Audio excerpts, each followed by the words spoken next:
Hurst spends hours every day playing the cello. It's been that way for most of his life. I've played cello more in my life than I've spoken. His influences include Middle Eastern music, traditional classical music, and Indian raga beats. He calls his sound gypsy cello music.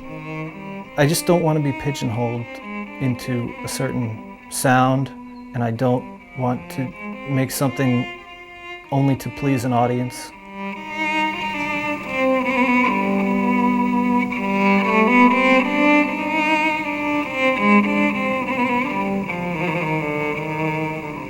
He wants the music, not the musicians, to take center stage at every performance. I prefer to be more of a stoic figure because it allows me to concentrate on the technical aspect, and I find that, if I can do that, that is able to convey more emotion than if I were to try to put on a show of looking a certain way or looking passionate in any kind of way.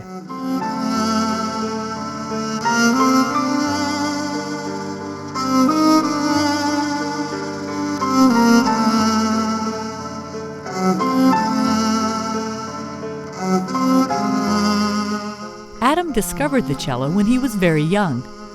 I believe pretty early on I discovered that this is an endless instrument. There's not a finish line here. If I persevere with this instrument, I will continue to learn new things and be able to create with it until I die.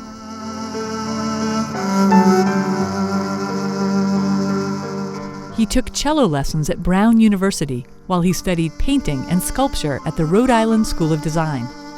These days, he creates music and makes sculptures. Both reflect his unique vision of the world.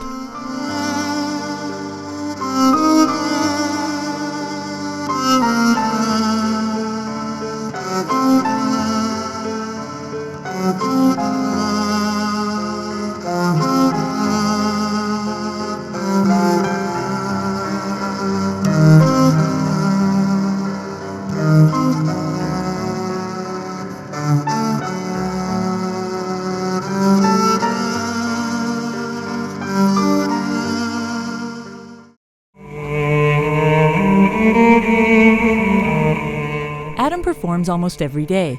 He plays at street fairs and festivals, including last Thursday on Alberta Street in Portland. He likes to perform in public rather than practice alone. It's a good chance to work on his music with an audience.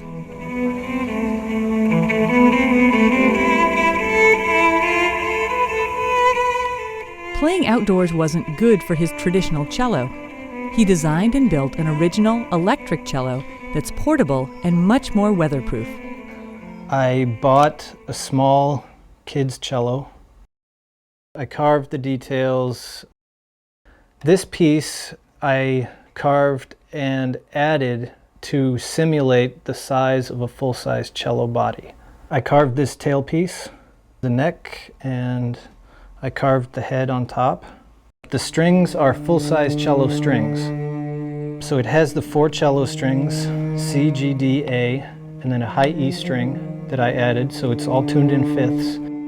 It's different from a traditional instrument, but playing it requires attention to the same details. The subtlety is in the bow, in your right hand. Start playing before you put the bow down. Stop playing after you lift the bow off. So the note is made up of a greater amount of time than what you're actually hearing.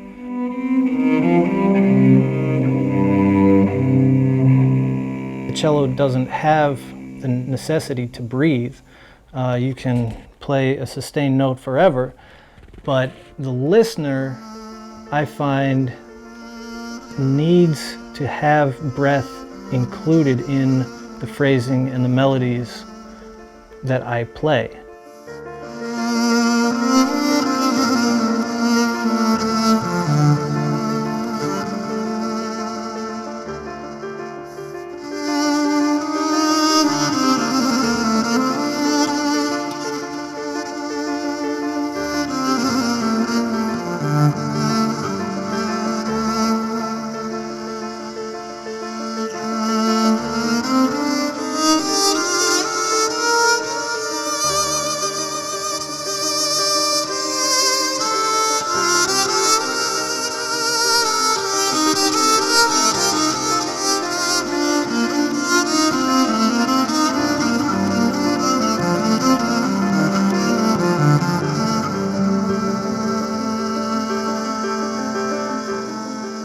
I aspire to create songs that sound very natural and like they were not worked on, but clearly there's a lot of work involved in composing.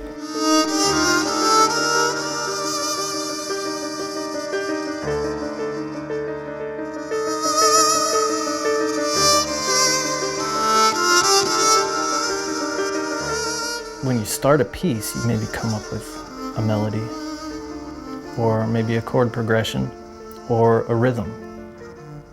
And then you just start pulling in these other pieces, try things out, experiment. The same song, record it, listen back, be happy with one part, not happy with another.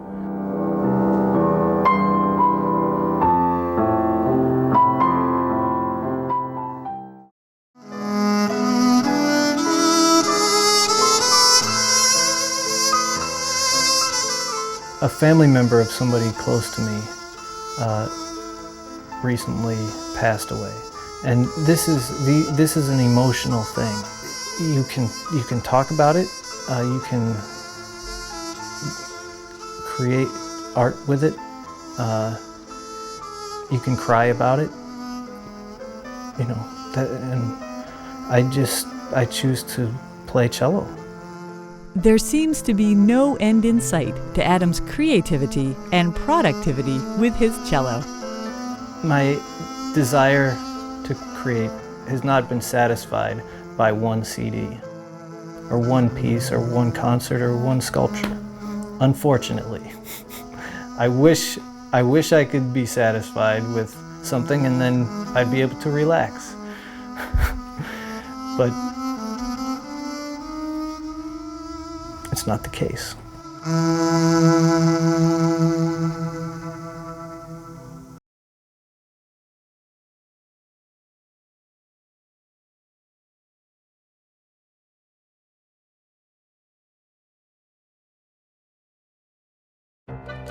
Oregon Artbeat shares the stories of Oregon's amazing artists, and member support completes the picture.